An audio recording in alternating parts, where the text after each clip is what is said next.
Hello दोस्तों, नमस्कार। मैं सतीश कुमार पहलवान गुरुदिन ग्रुप ऑफ कॉलेज के यूट्यूब चैनल पर आप सभी का हार्दिक स्वागत करता हूं। आज हम बात करने वाले हैं बीए तृतीय वर्ष के समाजशास्त्र द्वितीय प्रश्न पत्र के अंतर्गत अनुसंधान प्रारूप के विभिन्न प्रकारों के बारे में।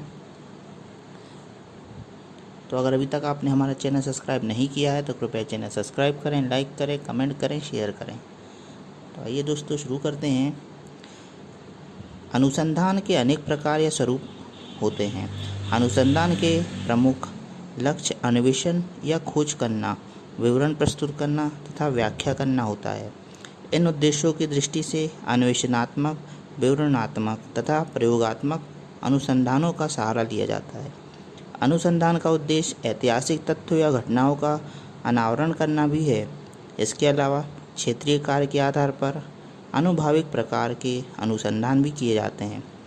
इस अनुसंधान में विभिन्न प्रकारों को हम निम्न रूप से देख सकते हैं।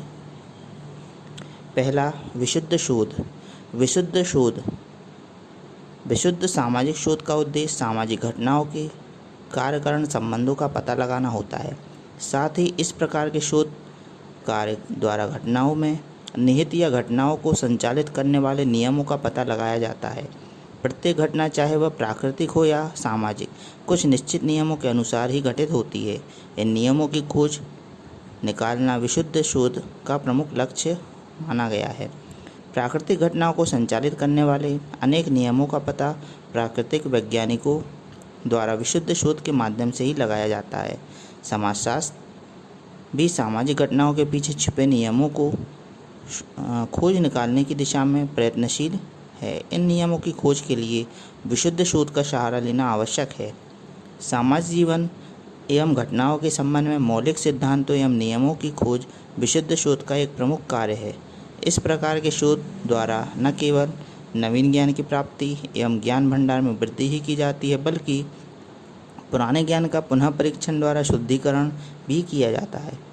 विशुद्ध शोध के द्वारा यह पता लगाया जाता है कि परिस्थितियों के बदल जाने से पुराने सिद्धांत एवं नियम वर्तमान में ठीक है या नहीं। हो सकता है कि वे सही उतरे।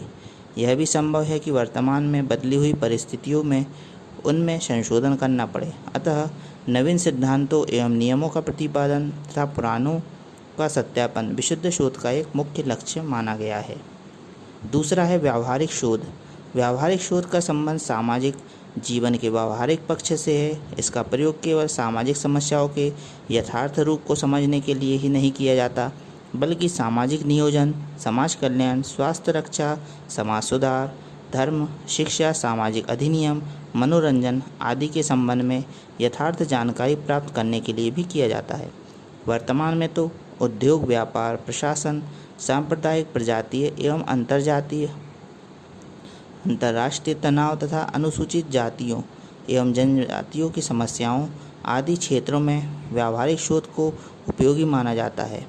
व्यावहारिक शोध में इन सब के संबंध में अध्ययन किया जाता है और तथ्यों के कारण सहित विवेचना की जाती है। इससे ज्ञान में वृद्धि होती है।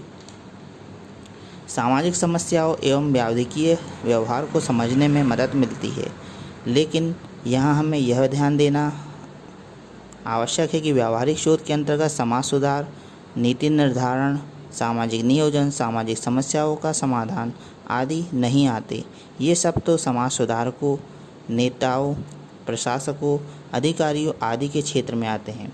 व्यावहारिक शोधकर्ता तो सामाजिक समस्याओं, व्याधिकीय परिस्थितियों तथा सामाजिक जीवन में विभिन्न पक्षों का यथार्थ चित्रण कर तर्क युक्त ज्ञान के रूप में इनके कार्य में योगदान देता है।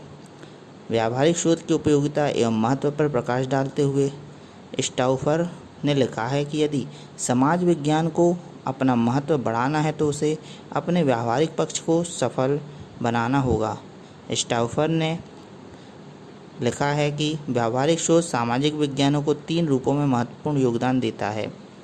पहला, कौन से सामाजिक तथ्य किस प्रकार समाज के लिए उपयोगी है, इस बारे में विश्वसनीय प्रमाणों को प्रस्तुत करके। दूसरा, ऐसी प्रविधियों का उपयोग एवं विकास करके जो कि विशुद्ध शोध के लिए भी उपयोगी प्रमाणित हो। तथा तीसरा, ऐसे तथ्यों व विचारों को प्रस्तुत करके जो सामान्यीकरण की प्रक्रिया को आगे बढ़ाएं। अब तीसरा है क्रियात्मक शोध। क्रियात्मक शोध को व्यावहारिक शोध का भी एक प्रकार माना गया है, क्योंकि इसका संबंध शोध द्वारा प्राप्त ज्ञान के व्यावहारिक उपयोग से है। सर्वप्रथम क्रियात्मक शोध का प्रारंभ अमेरिका में हुआ। प्रोफेसर कोलियर, लेविन तथा स्टेफन एम कोरी ने क्रियात्मक शोध नामक अवधारणा को मूर्त रूप देने का प्रयास किया। इन लोगों की मान्यता है कि क्रियात्मक शोध के माध्यम से सामाजिक संबंधों को ज़्यादा अच्छा बनाया जा सकता है। किसी सामाजिक दशा, स्थिति या समस्या को बदलने, उसमें सुधार करने या उसे हल करने हेतु साधन खोज निकालने के लिए क्रियात्मक शोध का सहारा लिया जाता है। इसमें तथ्यों को एकत्रित कर किसी समस्या के निवारण हेतु प्रयत्न किया जाता है। क्रियात्मक शोध का लक्ष्य परिवर्तन को नियोजित करना, व्याधिकीय या विघटनात्मक परिस्थितियों को नियंत्रित करना तथा सुधार व कल्याण कार्य को आगे बढ़ाना है। इसी हेतु प्रामाणिक तथ्य एकत्रित किए और समाधान खोज निकाले जाते हैं। बंधुआ मजदूरी, भूमिहीन कृषकों, भूमि कृषकों तथा समाज के अन्य दुर्बल वर्गों की समस्याओं को हल करने के लिए तथा उन्हें चहुमुखी विकास की दिशा में आगे बढ़ाने हेतु किसी कल्याण कार्यक्रम को सफलतापूर्वक संचालित करने के लिए क्रियात्मक शोध का ही सहारा लिया जाता है। चौथा है मूल्यांकनात्मक शोध। आज अधिकांश देश नियोजित परिवर्तन की दिशा में आगे बढ़ रहे हैं।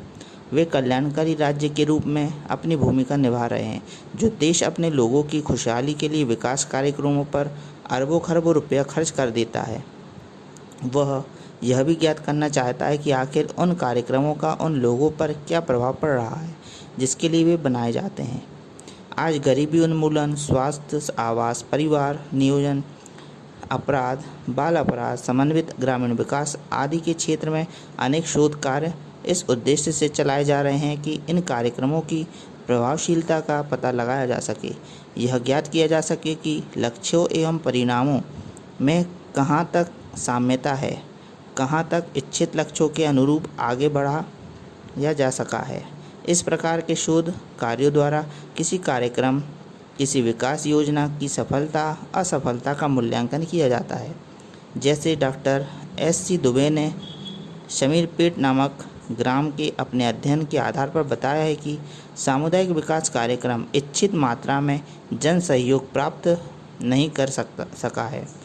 कार्यक्रम में मानवीय कार्यक्रमों की अपेक्षा की गई है और इसी के फलस्वरूप ग्रामीण लोगों ने उनके विकास हेतु प्रारंभ की गई उत्तम से उत्तम योजनाओं को भी अस्वीकार कर दिया।